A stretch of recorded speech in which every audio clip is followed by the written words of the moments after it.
दोस्तों नमस्कार।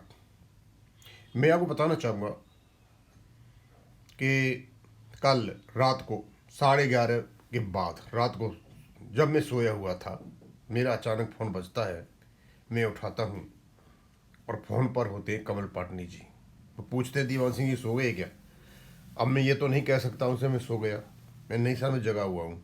जो कमल पाटनी जी का फ़ोन आए और मैं ये कहूँ मैं सोया हुआ हूँ तो मैं अपनी असुविधा कैसे व्यक्त करूं। और 11:30 बजे यदि वो फ़ोन करते हैं कोई इम्पोर्टेंट मैटर ही होगा। उन्होंने बताया कि आरबीआई के जो जनरल सेक्रेटरी हैं ऑल इंडिया के, उन्होंने एक लेटर लिखा डीएस मूर्ति साहब को और उन्होंने कहा है कि हमारा जो केस चल रहा है सुप्रीम कोर्ट में, आप अपने अनेक्स्चर पर लड़ें, आरबीआई लाइन पर नहीं मांगे। हमारा जो अपडेशन हुआ है वो लिमिटेड अपडेशन है। इस लेटर की लैंग्वेज पढ़ करके और पाटनी जी का भाषण सुन करके मैं इतना खुश हुआ, क्योंकि मैं पहले से ही कह रहा था कि हमारे रेगुलेशन में शुरू से ही अपडेशन है। आरबीआई में कोई भी अपडेशन नहीं था 1990 में। 2019 से पहले कोई अपडेशन नहीं था। उनके बोर्ड के द्वारा मंजूर किया गया अपडेशन 2003 में लागू हुआ और 2008 में भारत सरकार ने वापस ले लिया कि वो नोटिफाइड नहीं था। 2019 तक आरबीआई में कोई अपडेशन नहीं था, लेकिन अब भी हम RBI line RBI line RBI line गाते रहते हैं। अब मुझे पता नहीं 1994 में जब इनका ड्राफ्ट बन गया था, सब कुछ हो गया था, वहां एक लाइन डलवा दी गई कि updation of the pension bill भी shall be on the line of the RBI reserve bank of India. जब वो अपडेशन था ही नहीं, लिखा ही नहीं था। अब लिखा क्यों नहीं था, इसलिए नहीं लिखा जा सकता। हो सकता है कि सीसीएस रूल 1972 में नहीं लिखा हुआ था। जब सीसीएस 1972 में नहीं लिखा तो वहां भी नहीं लिखा हुआ था, लेकिन हमारे में लिखा हुआ था, बड़ा स्पष्ट लिखा था, स्पेसिफिक लिखा था। लेकिन क्योंकि लिखा था इसलिए इसको खत्म करने के लिए साजिश रची गई आईबीए और यूएफबीए द्वारा, जो सबसे आगे बैंक का चलन था। दोस्तों, आपके केस की प्रोसीडिंग्स की कार्रवाई डेवलपमेंट देखते हुए अब आरबीआई के लोग भी उत्साहित होने लगे हैं। वो कहते हैं हमारा अपडेशन प्रॉपर नहीं हुआ है, हम तो आरबीआई लेने मांग रहे थे, और शायद उनका सीपीएफ भी मिलता है, पेंशन भी मिलती है, ये मुझे पता नहीं, लेकिन वो पता कहते हैं उनका नहीं हुआ और को 10% करके कुछ ऐसा किया है। अब वो क्योंकि हमारा जो रेगुलेशन है हमें 1995 से पूरा अपडेशन देता है। अब क्यों कि ये जो लाइन आई जस्टिस विक्रमनाथ जी की, जो अगले सीजीआई होने वाले हैं, your argument is irrelevant. If you haven't paid you have to pay as per the regulations के अनुसार आपको देना पड़ेगा। और मुझे बहुत बड़ी खुशी की बात है कि ये जो वर्ड निकला केबल और केबल, लाइन ऑफ आर्गुमेंट मेरी थी कि जब एक बार आप अपडेशन करके बैठ गए हो दोबारा बंद नहीं कर सकते। यही बात सेम बिल्कुल जस्टिस विक्रमनाथ जी ने कोर्ट में कही कि यह कैसे हो सकता है कि you upgrade a particular group and later on you don't upgrade, you don't apply annexure. बहुत बड़ा पंगा पड़ने वाला है, क्योंकि इधर से आरबीआई ने भी अपना बॉक्स खोल दिया है। वो भी चाहते हैं कि उनका अपडेशन हो, और यदि आरबीआई का अपडेशन होता है तो वो सीसीएस रूल 1972 के आधार पर होगा।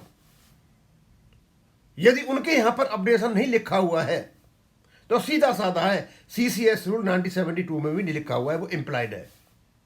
और जब इंप्लाइड की थ्योरी कोर्ट में आएगी तो स्वाभाविक सी बात है ये इंप्लाइड से भी नहीं बच पाएंगे, क्योंकि इंप्लाइड भी एक रेगुलेशन होता है। आरबीआई के रेगुलेशंस सीसीएस रूल 1972 पर बने हुए हैं। अब मैं पढ़ के बताता हूं कि ये जो है Parab LR, general secretary All India Reserve Bank retired employee association, 8/2/2095 को इन्होंने इनका नंबर भी दे रखा है, और ये डीएस मूर्ति साहब को पत्र लिखा है। डीएस मूर्ति साहब ने पढ़ा और इन्होंने कमल पाटनी को भेजा, और कमल पाटनी जी ने कहा दीवान सिंह जी इसको डालो ना, please do not follow RBI formula and argue in SC keeping in view constitutional provisions and SC judgment like Nakara case, Manipur state pensioner case. Your council may please argue in Sangla case. उन्होंने कहा है कि आप RBI formula को follow नहीं करें और आप नकारा केस वगैरह को करें।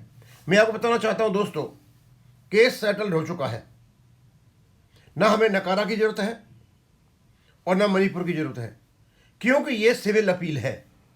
इस सिविल अपील में केवल और केवल ये देखना था कि जो चंडीगढ़ हाई कोर्ट में 35/1 को नकार दिया गया था, क्या वो कोई रेगुलेशन है या नहीं। कोर्ट ने कंफर्म कर दिया रेगुलेशन है। हमारे रेगुलेशन में अनेक्सर दे रखा है, हमारे अनेक्सर के हिसाब से जो हमारा अपडेशन बनता है वो हमें मिलेगा।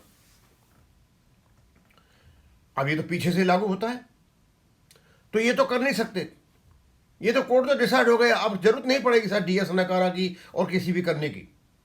ये ओरिजिनल केस नहीं है, ये सिविल अपील है। In RBI we have achieve to some extent but still there is tremendous gap. बोला हाँ, कुछ हमें अपडेशन मिल गया है लेकिन बहुत बड़ा गैप है, यानी प्रॉपर प्रकार का अपडेशन नहीं है। अब हमारे अनेक्सर में क्या है, हमें वो मिलेगा। आरबीआई फॉर्मूला से कोई मतलब नहीं है। हाँ, ये हो सकता है ये समस्या और आगे क्रिएट नहीं हो, इसको ख़त्म करने के लिए दोनों पार्टीज बैठें और इसको ख़त्म करें। वो एक अलग है, वो आउट ऑफ कोर्ट सेटलमेंट माना जाएगा यदि दोनों पार्टी मानती हैं। अदरवाइज कोर्ट ने तो अपना रास्ता साफ कर दिया है। Regulation 35(1) annexure 1 will have to be implemented. Next, it tremendous gap we haven't been given retrospective effect from November 2002 besides revised notable monthly pension not as per the article 14 since 10% forever has been given। वो कहते हैं हमारी जो 2003 से नहीं दी है और article 14 के अनुसार नहीं है और 10% ही हमको दी है। अब ये इनकी प्रॉब्लम है, दिस इज देयर प्रॉब्लम। हमारी प्रॉब्लम है केवल और केवल हमारा अनेक्सर, क्यों कोर्ट को कोई लेना देना नहीं है आरबीआई फॉर्मूला से, किसी फॉर्मूला से। कोर्ट केवल और केवल आपका जो रेगुलेशन है, रेगुलेशन में दे रखा है आपका अनेक्सर को ही अलाउ कर दिया है। We are contemplating to go in SC for just in terms of article 14 and retrospective effect from the date of revision. अब क्योंकि हमारे इसको डेवलपमेंट को देख करके कि उनको लगा कि कोर्ट ने 35(1) को इनको रेगुलेशन कर दो, ऐसा रेगुलेशन उनका तो कोई है नहीं। यदि वो कोर्ट में जाना चाह रहे हैं जा सकते हैं, दे मे गो। उनको लगता है कि वहाँ अन्याय मिल सकता है सुप्रीम कोर्ट में, अब वो उनका मैटर है। Next, as such quoting RBI formula is disadvantageous to you. I am advising this in your interest. Perhaps RBI formula government or we have gladly, और RBI formula को गवर्नमेंट gladly accept कर लेगी। दोस्तों, ये समस्या है, 30 साल पहले की समस्या है। अब इसको कैसे सुलझाएंगे? कोर्ट ने तो कह दिया अनेक्सर लागू करो। अनेक्सर लागू होता है तो आरबीआई अपना पेंशन अपडेशन का बॉक्स खोल के बैठेगी। मैंने पहले भी कहा था कि जैसे ही हमारा ये फॉर्मूला लागू होता है, पीछे की कुछ ऐसी चीज़ें खुल के आ जाएंगी जो गवर्नमेंट के लिए लंबा चौड़ा, क्यों काम तो नहीं किए ना गलत। यदि पहले से शुरू से सही काम करते ये प्रॉब्लम नहीं होती। क्यों हमारे ही लोगों ने फंड शॉर्टेज कर दिया। मैंने गवर्नमेंट की लायबिलिटी साइड में लगा दी, अपना फायदा उठाते रहे बैंक टचलम जैसे लोग, और ये सारा कुछ हुआ। अब इसमें पंगा तो पड़ना है आगे। Thank you Pranab ji for your valuable support. I will pass it on to all of my friend concern so that they may get in touch with you for further clarification in the matter of thanks. और उन्होंने आपको thank करके उनको भेज दिया। और हमारा तो आपको पता ही है, सारी कहानी आपको पता है, हम बताते रहे। और वही लाइन ऑफ आर्गूमेंट, आज मैं बहुत खुश हूँ इस बात से कि मैंने बार बार कहा कि मेरी ही लाइन ऑफ आर्गूमेंट है इसमें। मैं ये नहीं कहता मैंने जाके कही, लेकिन माना नहीं गया था। अराज के सिनॉप्सिस में ये बात नहीं मानी गई मेरी। मैंने चार्ट बना करके दिया, सब कुछ बना करके दिया। हाँ, स्टडी किया गया था और स्टडी करने के बाद शायद हो सकता है वही काम कर गया इनका।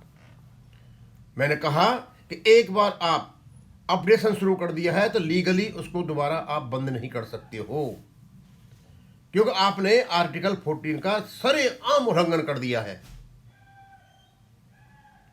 और क्योंकि रेगुलेशन तो रेगुलेशन होता है, कोर्ट को किसी चीज से कोई मतलब नहीं है।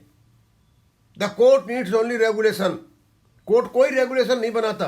हाँ, कोर्ट को जो डिस्क्रिशनरी पावर है, जब उसमें वो डिसाइड करते हैं, उस समय लगता है कि ये बेनिफिशियरी के फेवर में है, तो वहां से वो जुडिशियल प्रेसिडेंट रख देते हैं, वो अपने आप में लॉ बन जाता है।